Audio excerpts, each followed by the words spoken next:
Okay, so this is the information we've been given, and of course we're being told to find A, B and C. Now, because of the way this is written, it's actually giving us another set of values we can plug into there. So we're going to be able to get two equations out of this point and this point.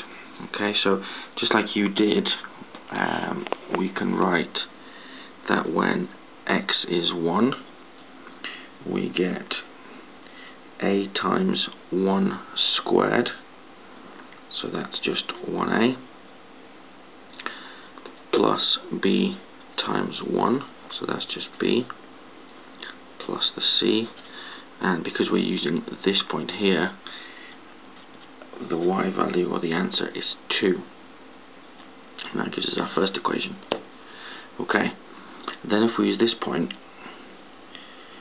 we are going to substitute the x in there, x value of 2, so 2 squared is 4, and therefore we have 4a, b times 2, and that's c again, and this time the whole thing comes to 1. So now we have two equations. Okay, now as you rightly did before, the gradient function will be 2ax plus b, and we know that this is 0 when x is 2. In other words, 2 times 2 times a, or 4a, plus b equals 0. Just rearranging that slightly, we can define b as negative 4a. Okay, and that now gives us a third equation that we can use. You could use either of these two, but I'm going to use this one. And what it now means is that you can substitute wherever you see b up here, you can replace it with negative 4a. And what that will give you is it will give you two equations with only a's and c's in them, which you can then solve simultaneously fairly easily. Okay, so let's just do that to sort of complete the job. If we substitute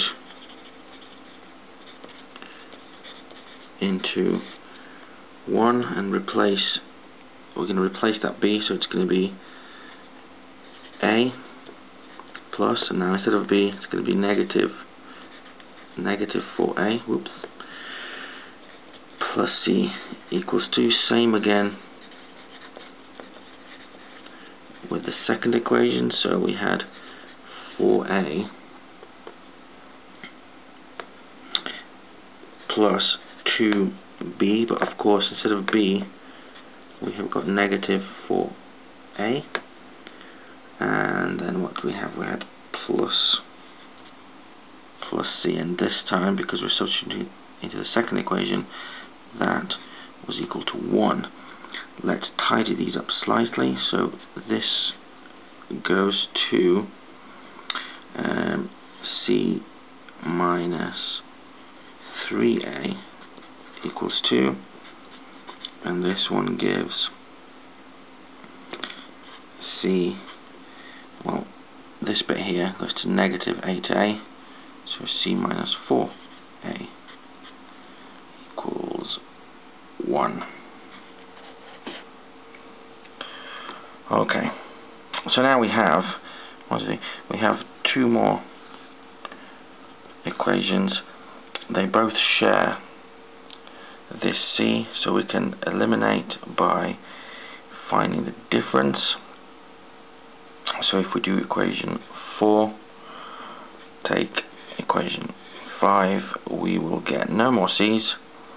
Negative 3 minus 4a will just be positive 1a. 2 take away 1 will just be 1. And so now we plug the a back in there, so we would get that therefore b must be worth minus 4 times a, so negative 4. And finally c, use any of the equations, but I guess if we rearrange this, c would equal 2 plus 3a, or 2 plus 3 in our case, and therefore c is 5. Shall we just have a quick check if we write it out properly? So we think we've got an answer, but let's just write it out to check. The theory is that y equals 1x squared